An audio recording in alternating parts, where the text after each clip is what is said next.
Everything we thought we knew about how galaxies form is wrong. For decades, science had one answer to a simple question. Which came first, the galaxy or the black hole at its center? The answer seemed obvious.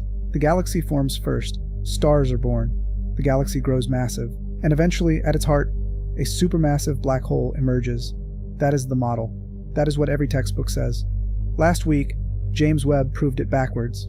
A team of astronomers led by the University of Cambridge pointed Webb at a supermassive black hole called QS01. It exists in a universe that was only 700 million years old. For context, the universe is now 13.8 billion years old. This black hole existed when the universe was barely 5% of its current age.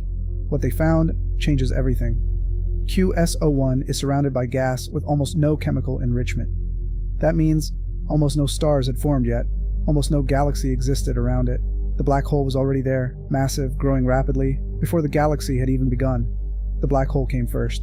Think about what that means. A supermassive black hole, containing hundreds of millions of times the mass of our sun, existed before the stars that were supposed to create it, before the galaxy that was supposed to house it, before the conditions that were supposed to make it possible. According to our current models, this should not exist. Scientists have two theories for how this happened. The first, direct collapse. In the extreme conditions of the early universe, vast clouds of gas may have collapsed directly into a black hole, skipping the star phase entirely. No supernova, no stellar remnant, just collapse. The second theory is more unsettling. Primordial black holes.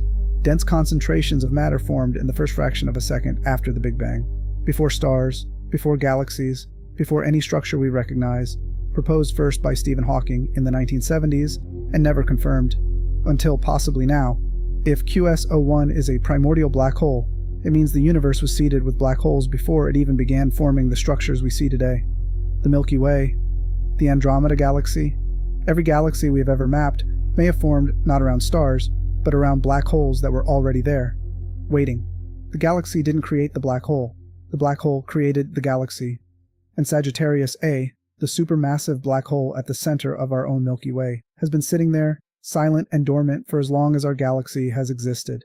We built our world around something we barely understand, something that existed before us, something that, according to new evidence from the XRISM telescope, erupted violently just 1,000 years ago, a blink of an eye in cosmic time, and we had no idea. The universe is not what we thought it was.